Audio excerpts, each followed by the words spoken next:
Hi guys, welcome back. It's LSP. It's currently the 24th of October 2019. It's been a while since I've posted a video. I've been very busy, but I'm going to do a quick overview of EURJPY. And what I'm going to opt to do, because obviously this has been a while since we've been doing this, I'm going to start with the default. Okay, we'll take the dividers off. Really interested in those. We'll go to the monthly and we'll just do a complete rundown. So we've got a monthly low down here.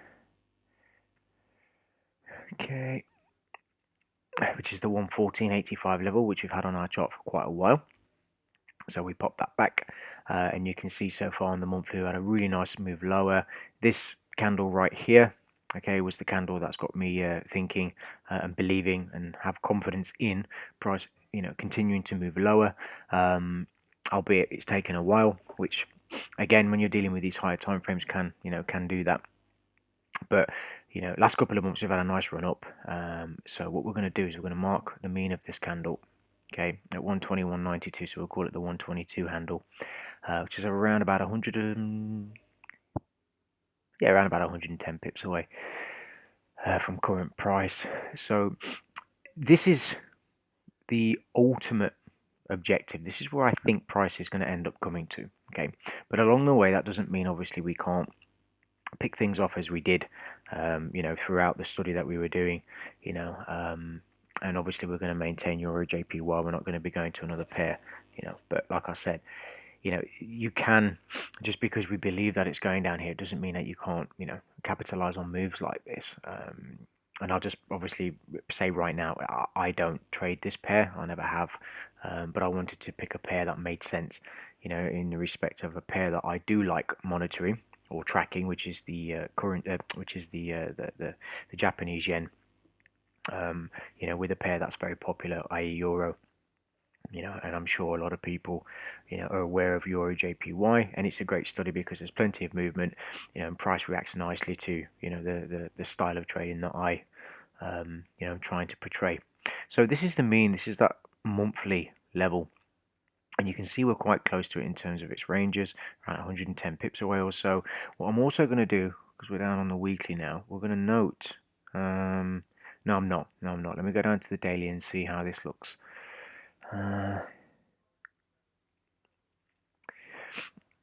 We're in this small area.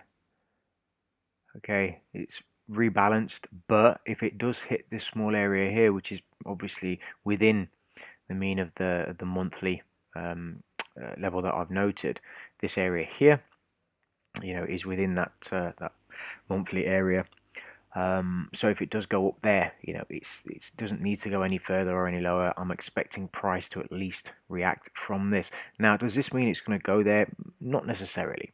Okay, but with the way price is moving, okay, it does look like, we may very well do that. And you can see price has slowed down here. This is the reason why, this small area here. It's not just because it's a consolidation. It's working off this area now. There's an imbalance of orders. You can see it's taking its time here. It's working off those orders. So once that's finished, yeah, I imagine it's probably going to pop higher. And if we drop down to the 4 hour, I just need to zoom out one more. I need a bit more information. I